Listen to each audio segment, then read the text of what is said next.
నేను శ్రీకాంత్, హీరో శ్రీకాంత్ ఒక 2 ఎకరాలు కొందామని కార్లో డబ్బులు పెట్టుకొని వెళ్ళాం. అడ్వాన్స్ ఇద్దాం ఆయనకి. ఆయన ఎకరం 20 లక్షలు చెప్పాడు అదే ఏరియాలో.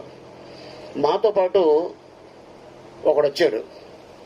మీకేమైనా బ్రెయిన్ దుబ్బిందా, ఇక్కడ కొంటారేంటి అన్నాడు. ఆ రోజు ఆడు చెప్పకపోతే అప్పుడు 20 లక్షలు ఎకరం, ఇప్పుడు అదే ఎకరం 80 కోట్లు. ఆడిని తీసుకెళ్ళడంలో 80 కోట్లు చెప్పకపోతే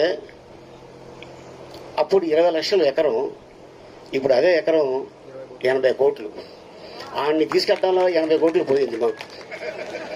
అందుకని భూమి కొంటున్నప్పుడు మీకు ఆలోచన వస్తే డబ్బులుంటే కొనేయండి, ఎవరికి చెప్పద్దు.